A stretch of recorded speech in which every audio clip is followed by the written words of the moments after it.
Sir இன்னைக்கு காலையில எடப்பாடி பழனிசாமி சொல்லியிருக்காரு, தமிழகத்தை பொறுத்தளவு அதிமுக தலைமையில் கூட்டணி இருந்தாலும் ஆட்சியில பாஜக பங்குல தெளிவா சொல்லியிருக்காரு. உங்களுடைய கருத்து?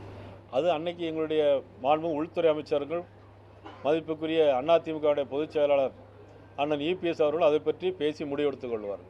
இதில் அன்றைய உள்துறை அமைச்சர் சொல்லும்போது மிக தெளிவாக தமிழகத்தில் கூட்டணி ஆட்சி அமையும் என்று சொன்னார்.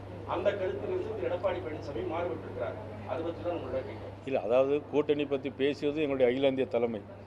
இது குறித்து எங்களுடைய அகில இந்திய தலைமை கண்டிப்பாக பேசுவார்கள். இல்லை, ஏற்கனவே மாநில தலைவராக இருந்த திரு அண்ணாமலை அவர்கள் தமிழகத்தில் 2026 தேர்தலில் பாரதிய ஜனதா இடம்பெறுகிற மந்திரி சபை அமையும் என்று கூறியிருந்தார்.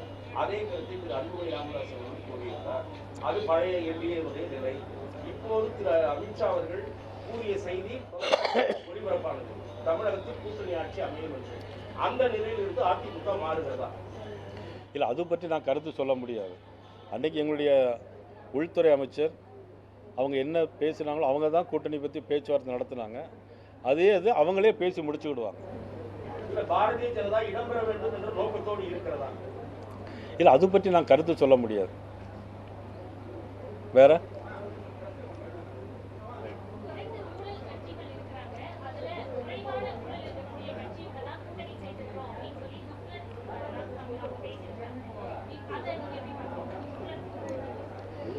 அதாவது இப்போ நாட்டில் எதிர்நோக்கியுடைய பிரச்சனை என்னென்னா, இப்போ சட்ட ஒழுங்கு பிரச்சனை, பெண்களுக்கு எதிராக இழைக்கப்படுகிற கொடுமைகள்.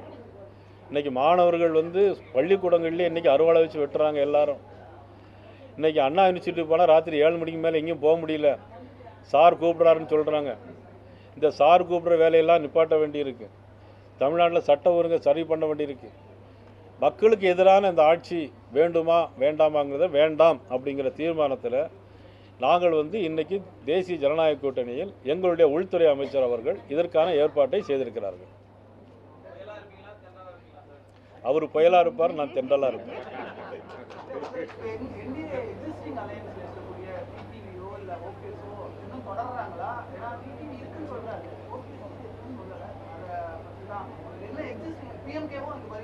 அவர் என்கிட்ட டெய்லி பார்த்து பேசிகிட்டு இருக்காரு. அண்ணன் ஓபிஎஸ் அவர்கள் நேற்று அசம்பிளியில் நாங்கள் திருமதி வானதி உட்காந்து எல்லாருமே உட்காந்து பேசிக்கிட்டு தான் இருக்கோம். நீங்கள் தான் ஒன்றும் சொல்லலைன்னு சொல்லி எங்கள்கிட்டலாம் அவர் சொல்லிட்டு தான் இருக்கேன். மாநில உரிமை ஆதரவாக இருந்தால், மாநில உரிமை வைப்பதற்கு ஆதரவாக இருந்தால் 2026 தேர்தலில் பாஜக டெபாசிட் கூட வாங்காது அப்படின்னு சொல்லி ஆர்எஸ் பாரதி நான் சொல்கிறேன், திமுகவே டெபாசிட் வாங்காது.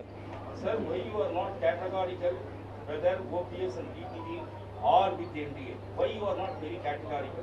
எடப்பாடினால இந்த உங்களுக்கு தயக்கமா? எங்களுக்கு யாராலும் தயக்கம் கிடையாது. நாங்களும் அவர் கூட்டணியில் இப்போ எங்கள்கிட்ட அன்னைக்கு பேசி சேர்ந்துருக்கிறாங்க. ஏற்கனவே மற்றவங்க இருக்கிறாங்க. சில தேர்தல் காலங்களில் தான் சில விஷயங்கள் வரும். இருக்கிறவங்கள்ட்ட நம்ம கூட்டுப்போம். தன் வீட்டில் ஒரு குழந்தை இருக்குன்னா அதுகிட்ட போய் நம்ம கூட்டணி பேச வேண்டிய அவசியம் இல்லை. செய்திகளை உடனுக்குடன் தெரிந்து கொள்ள உடனே சப்ஸ்கிரைப் பண்ணுங்க.